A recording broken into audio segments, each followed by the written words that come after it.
So guys, welcome to Throttle Itch. Today we have a celebrity with us. A very famous influencer who goes by the name Shinas Ganesh. And this is his beautiful machine, the second beautiful machine, the Himalayan 450. And we're going to talk about his experience with path pavers as well as the bike. How his experience has been with the Himalayan 450 and how the bike behaves in the traffic as well as in the highway, and how his experience has been with the brand itself, because he's been a loyal RE fan is what I would say. I've been following him personally since the time he bought the Interceptor 650, because looking at him, I bought my Interceptor 650 which is the same color as his, and I've been following him since day one. And right now looking at him with another bike, doing the adventures that he does and giving us the DIY setup as to how to take care of him bikes. That's great. So let's hear it from the man itself. That was quite the introduction. I'm not a celebrity by any means. I just look forward to teaching people how they can take care of their bikes better. That is all my agenda. So I would say less of a celebrity, more of a teacher, more of a guru. Yes, that I can accept. वो चलेगा मेरे को बराबर. So he's a guru Shinas Ganesh. So sir, tell me about your bike. Yes, like you said, that I've been a loyal RE fan. My very first motorcycle was a classic 350, Right. which a lot of people now know. That I've been putting regular pictures of that motorcycle as well. And then I had an Interceptor, which I think you even missed out the Harley. Well, yeah, but now that you mentioned that I'm a loyal RE fan, I didn't wanted to add Harley Davidson in that picture, because my second bike was a Fatboy 1800. So that bike was great, but we're talking about the RE bikes that I've had over the years. Interceptor has been flawless, phenomenal. I still love that bike to date, and I just love to take care of that motorcycle and make whatever content that I can on how I'm taking care of it, so that it helps other people as well in the community. Right. Having this particular motorcycle opened up my doors for a lot of other activities, like taking bikes to trails, because I did take Interceptor to trails once. Right. That was it. I kind of damaged my motorcycle in some subtle ways, which I do not want to repeat ever again. But November 2023 was a blessing for all of us, because Himalayan was redesigned from the ground up. So then I really wanted to have an adventure motorcycle as well. The experience of owning RE has been very linear, very amazing, I would say. It is subjective as well, because a lot of people face difficulties in getting their bikes properly serviced or getting their bikes from the showroom as well. But I did not face any such issue. Okay. Because I paid the money for it. I mean, the down payment was like substantial. Everyone else pays money for it. I was getting to that part, because a lot of people, there's nothing right or wrong in this one. However, the way to look at this is, if you pay the entire amount in a single shot, the chances of you getting the bike much earlier opens tenfolds. Okay. It's pretty great. So I gave half the down payment of this one, and then half was on the loan thing and all that. Okay. So it's been great, I would say. So how was your experience with this machine compared to the Interceptor, which is more of a upright sitting position bike, a more of a modern retro motorcycle, I would say, and this is another aspect of it, a different category, I would say, in terms of adventure motorcycle. This is what I would start off with if I want to go for adventure motorcycling. Yes. So this is one of the beginner bikes, the Himalayan, which can do beginner in the terms of, like, when you talk about adventure, you talk about the X-Pulse that comes first. Yes. But when I talk about the Himalayan, I consider it to be more of a touring machine, a machine that is solid built, and I can do somewhat off-roading, which is good enough for me to start off with, rather than going into the complete X-Pulse category, which is like proper throwing and thrashing around the bikes. Correct. So yes, I get that a lot. A lot of people have this notion in their mind that when they see a bike which is physically a big looking machine, people usually get the picture that this is meant for taking the bike to the Himalayas or the mountains or just touring. Right. However, what I've experienced, I've had this bike for a little over 2 years now. This bike is an all-purpose motorcycle in all its essence. Right. You can do everything with this bike. It is not just meant for adventure or touring or trails. It's an all-purpose motorcycle. So if there is a guy who wants a motorcycle to do everything for him and still have a lot more in the reserve for it, this is the bike to go for it. So basically, the rider has to be capable of exploring their bike more compared to the bike Correct. being like. Correct. Instead of having 10 different motorcycles for each for different purposes, this bike does it all. Okay. How is your experience been with RE when it comes to maintenance, when it comes to buying the motorcycle, from maintaining it, from servicing it, the parts? Like, these are things people say that it's cheap, or it's more of a brand wherein that's available everywhere, from down south to the north. In the mountains as well, you have an RE showroom, service center as well over there. Yes. So how has the experience So, been like? That's Have you gotten stuck anywhere? No, never. So that's the biggest advantage of having a Royal Enfield motorcycle, because the service network is unmatched. Right. Like, with people also asking questions like, why don't people see more of Javas on the roads? Right. It is only because it appeals to a very small sect of people who very have a small niche, nostalgic value attached to that motorcycle because of their grandfathers and whatnot. But RE has a huge service network, so you will not get stranded. Any mechanic can work on these bikes, and they have a lot of service centers spread across the country. The ease of customer service is pretty decent, I would say. RE offered a starting price for this motorcycle, which was at 2,70,000 rupees, which was the initial price that this was, introductory price, that's the word. Yeah. That this was priced at 270, and I got it in 270. So on road, it costed me about 327. That's very much similar to the Interceptor. Exactly. Yeah, I bought the it's Interceptor even for the same costlier than the Interceptor back in the day when I bought it in 2020. Interceptor, I bought it in 320. Yeah, same. This is 327. So crazy. it's pretty much the same one. However, they also had an introductory thing about these cross-spoke tubeless rims, which I also have. This is from Acron, a company that is based in China, and RE patented a lot of those things. And they offered these for a mere 12,350 rupees, which was an upgrade over the standard tubed wheels which you get with these motorcycles. Right. And now, after a year and a half that has passed since this motorcycle was launched, these, if you buy it separately, will cost you upwards of 40,000 rupees, which is pretty substantial. Yeah, that's a pretty substantial amount. Few people were lucky to get it in that price. So yes, I'm very happy with this. How has your experience been with path pavers? Have you been to path pavers? Yes, I have. I have done, I think I have only done two things with them. One was getting the bike washed, which was okay. The second was, in this bike only, I had got 10W50 Motul 7100 put. And Jaspal was the one who did it for me. And they seemed to do... Did you get your chain sprocket changed or done? Oh yeah, that also done. Right. I also got my chain, that's a good point. Thank you so much for bringing that to my attention. I also got the chain and sprockets changed from path pavers itself, and they did a pretty good job, pretty quick job, I would say. Okay. It was nice and neat, fantastic. Right. They seem to know their way around it, so it's good. So being a 450 and you already own an Interceptor 650, so do you feel like you're going down the power grid in terms of like, sorry, not the power grid, but in terms of power, like you feel a little underpowered when you ride this bike? Because being a 650, a parallel to an engine, it does pretty much good speeds on the highways. And does this do the same thing? True. There is a substantial difference in power when you ride the 650 and you ride the 450. The thing is, that's a twin. This is a single cylinder engine. However, there's a liquid cooled engine, so it is a higher revving engine. The experience on touring with this on the highways is pretty much the same. You can hold speeds up to 140 on this with ease. Okay. I mean, you do feel the vibrations start to creep on in when you cross the speeds of 90. Okay. And when you cross 120, the vibrations are not there anymore. It just goes down. Then it's not there. It's non-existent. However, just to get there, because the sweet spot of any motorcycle is between 90 to 120. Right. And the most vibrations are there only. But it's fine. It's a mechanical thing. At the end of the day, vibrations will be there. I've made my peace with it. I love it, no matter what. Okay. But when you look at the option, when you bought this bike, I think after 6 to 8 months, I think the KTM was launched. Yes. Did you ever consider that? No.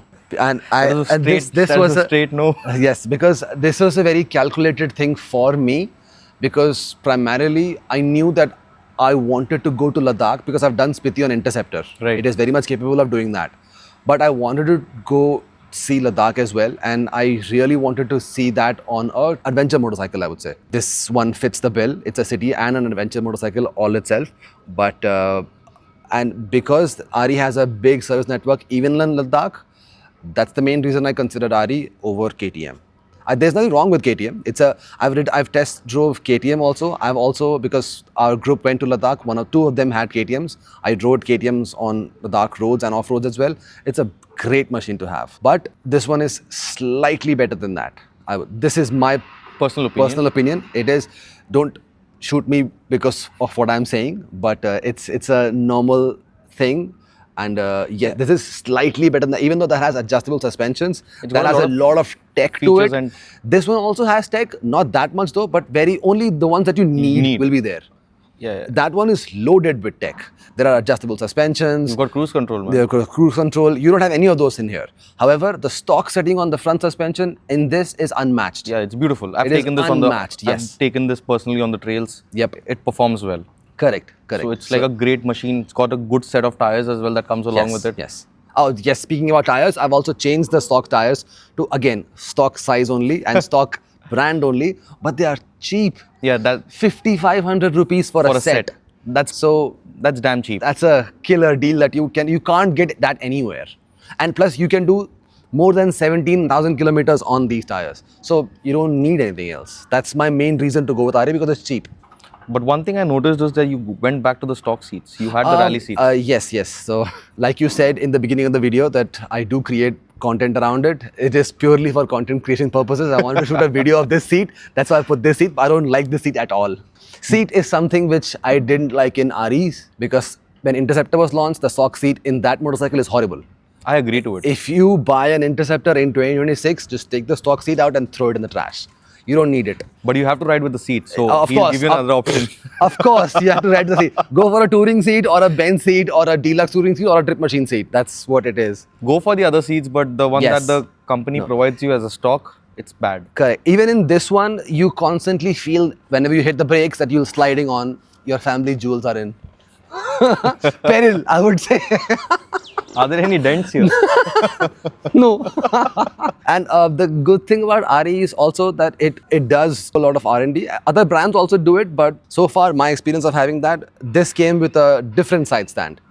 Right now, the side stands have been upgraded and this feels at least 20 kgs lighter. Look. So I think it's more towards the fact that the brand listens to the customers. Yes, 100%. So I'd love that about RE. So let's talk about the modifications or the things that are not stock anymore on your bike. Yes. The first thing I would say is the exhaust. I believe, yes, there are only 3 things on this bike that are not stock. Number 1, that's the exhaust. I've had a PowerEdge full system exhaust on this, which I installed myself. The second thing is a FuelX Pro Plus, which I did get installed somewhere else. And the third thing is you'll see a very small, tiny rubber sleeve on the clutch lever. These are the only 3 external modifications that I've had done on this motorcycle. Apart from that, the bike is stock. I think there's also a radiator guard there, which is a Viterra, and that's about it. Only What about your sum guard? Nope. Stock. I don't have a sum guard. What's that? That's a stock one, yes. So as in, that's not a sum guard, I would say that's a exhaust pipe guard, because the metal part is only below the pipe, not here, it's a plastic thing. This is plastic? Yes. Everything else apart from these that I listed is all stock from the brand catalog. Okay. Like the lever protectors and these pannier stays, the top rack, and what else? And the touring windshield. Touring windshield is a pretty good one. It's a very good touring windshield. Yeah, I can see It cuts out a lot of wind buffeting from your face. Would you recommend this bike? Yes. 100%. 100%. Like I said, this is an all-purpose motorcycle. So if you want something which can do all the other things for you, like you can take it to trails, which I have. You can take it to off-road, which I have. Off-road as in take it to Jaisalmer and Rajasthan and dunes and all that. You can do that also. You can tour on this. I've taken this to Ladakh. And you can do your daily riding in the city as well. I come here to Bikers One on this only. Right. So it's pretty good. It can do everything for you. And fuel efficiency. My God, this bike is heavily fuel efficient, I would say. This gives me a fuel efficiency of about 32 kilometers per liter, which is damn good for a 450cc motorcycle. That's right. Yep. But so does the Interceptor. It gives me a 36 per liter. But it's also about the riding style as well. Exactly. That how you ride completely depends on the riding style of the person. Correct. If you're constantly revving the shit out of your engine, 100%. It's going to give you less than 10. Yes. If you are and you're going to spoil your engine. rev enthusiast, then mileage is not your thing. So I definitely recommend this to anybody who wants an all-purpose motorcycle. This is it. Look no further. All the other color variants are the same, just that Mana Black will come with a lot of rally accessories. The only slight disadvantage to that, not a disadvantage, a quirk to that is Mana Black only comes with a rally seat. Rally seat is this small seat which is not adjustable, increases the seat height by 860 millimeters. From the stock? Stock one is 825, and this seat you can adjust up to 845 millimeters. Okay. Rally seat you can't adjust. And Okay. the downside of that is it comes with a rally cowl as well, which So is you can't only go back to compatible this with this, which means you can't have this seat setup on Mana Black. That's the only thing. Otherwise, Mana Black is pretty good. So The pillion comfort is also damn good on this. what about your options when you look at this bike? It's been what, 2 years you own this 2 bike? years, yes. I'm assuming you probably will keep the Interceptor 650 for a 100%. longer period It's of time not going anywhere. compared to this. Even if it crosses the 15-year mark in Delhi NCR that you can't keep petrol engines on that, it'll just stay inside my house as a showpiece. I'm That's not true. going to part ways with that motorcycle anytime soon. Never. Till death do us part. That's true. What about the options? Are you considering of upgrading at some point in the next coming years? Not upgrading, keeping it in the same power band only. If the BMW 450 GS comes out and if it's somewhere around 5.5 lakh rupees on road, I'll definitely consider that one over this one. Also, there is this ultraviolet shockwave that I'm considering, but I won't upgrade it to this. I'll still keep this and have that as well, because that'll be purely for off-road practicing thing. That's more of a trail bike. Yes, yes. Other than that, I'm not considering any other bikes in this class, in this segment. Do you have any plans to go from a middleweight CC to a bigger adventure bike? When I'm Do you think that makes when I'm sense in India? 45, why not? Yes, yes. Never say never. With motorcycles, never say never. The more, the merrier. That's true, but what do you think about the current situation when it comes to riding motorcycles in India in terms of, you look at Instagram, you look at social media, you find a lot of accidents, a lot of things happening around. Education is less in terms of high. That's where us content creators come in the picture, by creating more awareness around these topics, and riding with proper gear is now more than ever. You should definitely do that, and I do create content on these topics as well. Right. And you can only say and make so many content that people will try to eventually follow Absorb. your footsteps and be safe, because your safety is in your hands, Right. not anybody else's. So So let's cut the whole conversation to a small summary, which is this bike can do everything. From riding in the city to riding on the highways, off-road trails, you can push the bike, it will take you. It has a small nig wherein people talk about it that it's a top-heavy bike, but it all depends on how you manage the bike. That is all about it. The bike is cheaper to maintain because it's an RE. The service network is crazy. Like if you travel around, you'll see a lot of RE showrooms and service centers everywhere. So it's much easier to get this bike serviced or maintained. When you look at the cost of parts and things to maintain, it's damn cheap. It's not going to be too heavy on your pockets. I own an Interceptor 650 and I can say that from my personal experience. Shri here has always been there on his Instagram and social media page talking about how to maintain the bike. I would say it's a great machine if someone wants to start off and is looking at an option to upgrade or looking at an option of their first adventure bike. I think Himalayan makes the perfect sense. there's also one more thing which you said, that it's a top-heavy bike. I believe it works in its favor because it holds its line pretty well. Not an RE fanboy, not promoting the brand, but I genuinely believe that since it is a top-heavy bike, it holds its line pretty well. Because that's what I've heard about people. Yeah. Like when they talk about the Himalayan 450, they always talk about the bike being top-heavy. So it's Yeah. not that comfortable in terms of riding the bike on the off-road or trails. Yeah, yep. But I think even though I've ridden it myself, I didn't feel like that. Yeah. So it's like it's the way you Again, manage the bike. You have to test ride it to believe it. Yeah. Yes. So when you want to choose this bike, go to the nearest showroom, get a test out of the vehicle, work around it, try to figure out if it makes sense for you. Go ahead, you're going to love it. Thank you so 100%. much for watching, guys. Thank you, guys. We'll see you back at Throttle Itch pretty soon. Rum, rum, rum.